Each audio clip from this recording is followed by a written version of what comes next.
Oh hey Bookfighters and friends. Welcome to another Tuesday. You want to talk about the book that I read last week? Good, because that's what we're going to do. That's what we always do. Alright, so I read Toward Amnesia by Sarah Van Arsdale. It's her first novel. She's a published poet, and the writing of this book, you can really tell that she's a poet. It's just a very poetic work of prose. So, I mean, the way that it was written was absolutely beautiful. She's a fantastic writer. The story,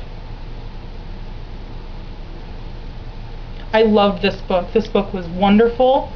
I very much enjoyed it. There were little parts of it, especially towards the end, that I wasn't so sure about.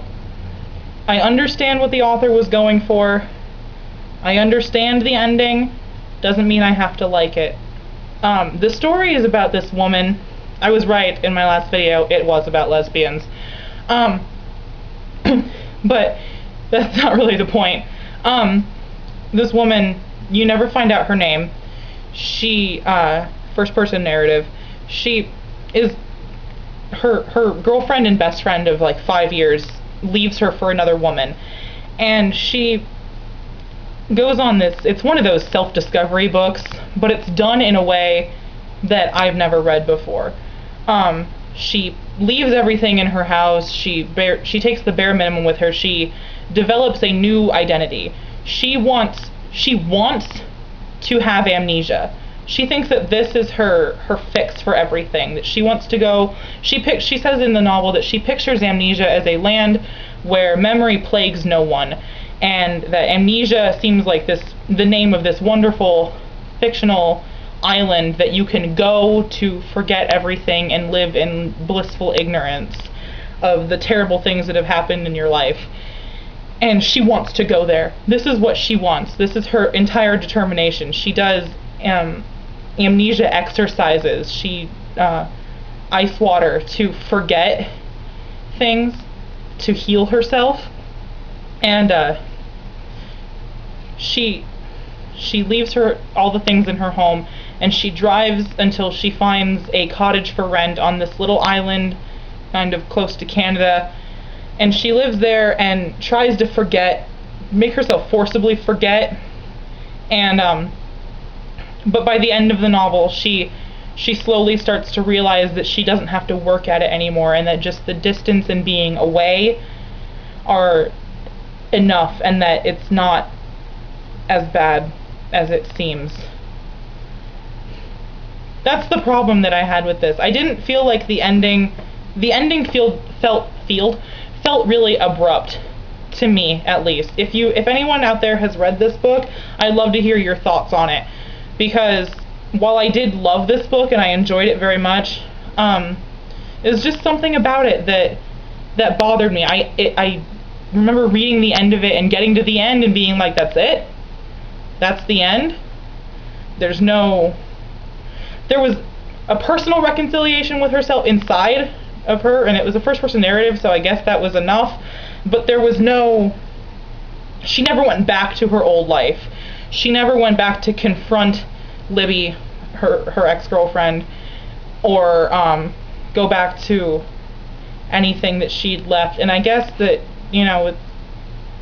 I would have liked to have seen something like that. I understand why the author didn't do that, but to me at least the ending seemed a little unfinished. Not necessarily hurried or anything, just unfinished.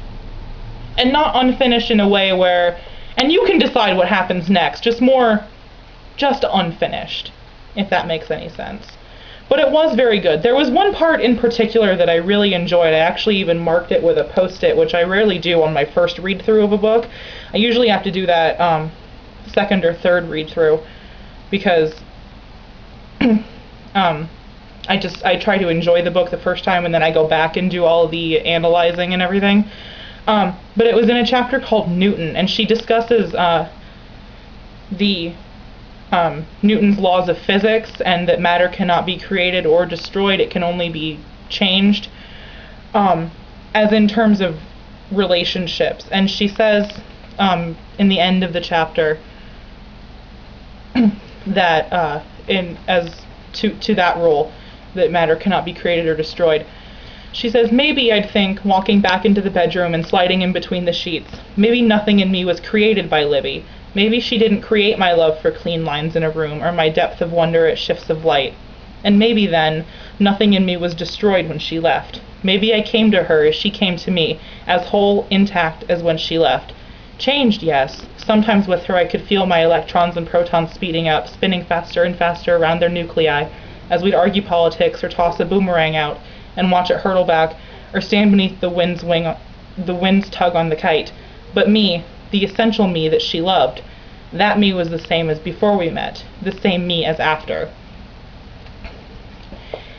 And I want to ask you guys what you think about that thought of coming together as two totally whole human beings and then changing each other, but then when you leave, you are still that same person.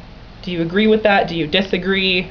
Discuss in the comments, discuss in your videos. I would like to know, because I found it really interesting, and I very much agree with that you the effect that other people have on you, but you are still your own person. So let's discuss that some other time. But yeah, fantastic book. Again, if you've read it, I'd like to know all of your input on, at least, we can discuss, and that would be fun. I've never met anyone else that's read it, but it's been around since '95, so there's got to be someone out there in the world that's read it. The book that I'm going to read next week, I've already started because I finished Toward Amnesia a little bit earlier than I thought I would in the hotel room at the convention, which was amazing, by the way. I'm going to read my library book finally. I'm going to read Lady Night by Tamora Pierce, and finally finish all 3 of the quartets. So that's exciting. For Katie's question, Katie asked us what we thought about audiobooks. Everyone seemed to talk about the Harry Potter audiobooks. I've never actually heard the Harry Potter audiobooks, but apparently, according to you guys, they're quite good, and now I am intrigued. I think it was Katie that said that she didn't like reading audiobooks. She didn't like listening to audiobooks of books that she had not read because they were hard to follow, and I completely agree. I find myself a lot of times, if I'm listening to an audiobook and I have the book in front of me and I've read it before, I tend to read along with the audiobook. The only audiobooks that I've ever read, I keep saying read audiobooks, but you can't read audiobooks. You listen to audiobooks, Lauren, you listen to them. The audiobooks that I listened to, the only ones that I found that I really enjoyed were, I found them by accident. They were the Vampire Chronicles audiobooks. I have the first 4 of them: Interview, Vampire Lestat, Queen of the Damned, and The Tale of the Body Thief. Tale of the Body Thief is my favorite one, and The Vampire Lestat. They're all narrated by the same man. What is his name? Frank Mueller, I think.